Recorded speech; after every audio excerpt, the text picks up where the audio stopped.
No princípio, antes que houvesse reis ou nações, havia apenas o sopro de Deus e um jardim. E desse jardim, moldado do pó e vivificado pelo Espírito, surgiram os primeiros dois seres humanos, Adão e Eva. Deles, a humanidade inteira seria formada. Mas uma pergunta atravessa os séculos como um sussurro jamais silenciado. Se Caim foi um dos primeiros filhos e seus pais eram os únicos seres humanos criados por Deus, então, com quem ele se casou? De onde veio sua esposa? Essa pergunta não é apenas curiosa, é perturbadora, pois desafia o que entendemos como as origens da humanidade. E nos leva a um outro mistério, e as filhas de Adão e Eva. Por que seus nomes se perderam no silêncio das Escrituras? Gênesis fala de filhos, mas e as filhas? Elas existiram? Sim, existiram. Gênesis 5:4 declara que Adão teve filhos e filhas, porém, nenhum nome, nenhuma história, nenhuma voz, apenas o silêncio. E talvez seja nesse silêncio que as respostas mais profundas estejam escondidas. Caim, lavrador, rejeitado por Deus após oferecer um sacrifício sem reverência, foi consumido pelo ciúme, matou seu irmão e fugiu. E então, em Gênesis 4:17, como se nada tivesse acontecido, lemos: Caim conheceu sua mulher e ela concebeu. Mas quem era essa mulher? O texto não diz. O nome dela não está ali. Não há genealogia, só o mistério. Para muitos estudiosos, a resposta mais lógica e coerente com o texto bíblico é esta: ela era sua irmã, uma filha esquecida de Adão e Eva, uma mulher sem nome, mas essencial. Isso pode soar estranho à luz dos costumes modernos, mas no início da humanidade, antes da lei de Moisés, antes da genética ser corrompida pelas gerações, tais uniões não eram apenas permitidas, eram necessárias. A humanidade precisava multiplicar-se, e Deus havia dito: frutificai e multiplicai-vos. Caim não tinha outra escolha, e mesmo carregando a marca do primeiro assassino, Deus ainda o protegeu.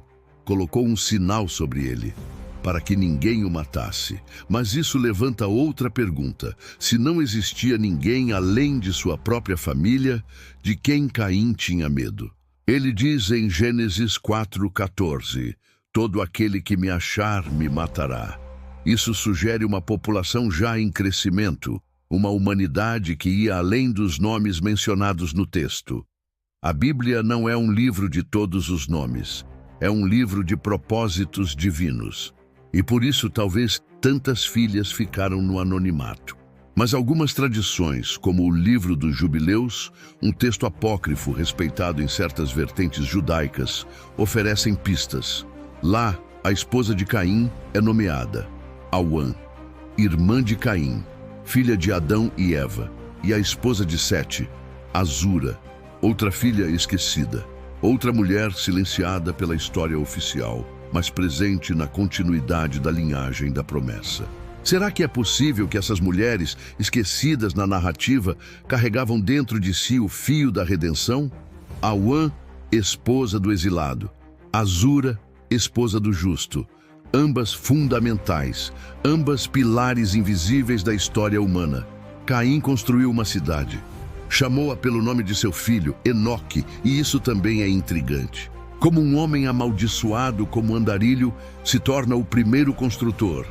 A resposta pode estar no desejo profundo de redenção, ou numa tentativa de desafiar a maldição, de plantar raízes onde só havia poeira, e de deixar um legado mesmo sendo fugitivo. A cidade de Enoque foi o embrião da civilização. O jardim havia sido fechado, mas a humanidade agora erguia muros, ferramentas, arte, organização. Tudo começou ali. E no meio de tudo isso, estavam as mulheres que nunca foram mencionadas, as que deram à luz, que ensinaram, que sustentaram, que semearam esperança em um mundo marcado pelo pecado. A ausência de seus nomes não é ausência de importância, é apenas ausência de registro.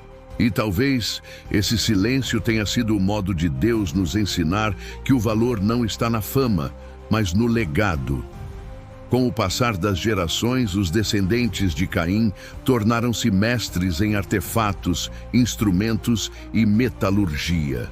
Criadores, inovadores, mas também distantes da presença de Deus. Enquanto isso, da linhagem de Sete e Azura surgiram homens como Enos, o primeiro a invocar o nome do Senhor, e Enoque, que andou com Deus e foi levado, sem ver a morte. Até que veio Noé, o homem justo entre uma geração corrompida, descendente direto de Sete, e por extensão de Azura, aquela cujo nome significava pureza, azul, céu, esperança.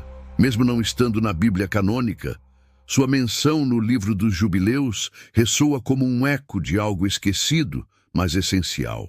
E assim compreendemos que as filhas de Adão e Eva foram muitas. Elas existiram. Elas deram continuidade à vida. Elas foram mães, esposas, avós, fundadoras de dinastias. E mesmo que a Bíblia não lhes tenha dado nomes, Deus as conhece. Deus as viu. E Deus as usou. No final, tudo aponta para um único fio. Cada vida, cada aliança, cada decisão, desde os dias de Adão até hoje, faz parte do plano eterno de Deus. Um plano que transcende nomes e genealogias. Um plano que começa em um jardim e culmina em uma cruz. E hoje, ao olhar para a história de Caim, sua esposa e as filhas esquecidas do Éden, talvez o que Deus queira nos ensinar é que mesmo os que parecem invisíveis aos olhos dos homens são essenciais aos olhos do céu.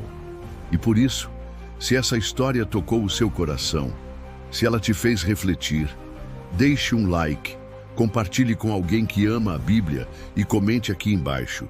Você acredita que Awan foi realmente a esposa de Caim? Ou há um outro mistério ainda maior por trás desse silêncio sagrado? Escreva sua opinião nos comentários, porque cada reflexão ajuda a manter viva a chama da curiosidade sagrada. Inscreva-se no canal para mais histórias como essa. E que a graça de Deus, a luz do Espírito Santo e o poder da palavra estejam sempre com você. Até a próxima história.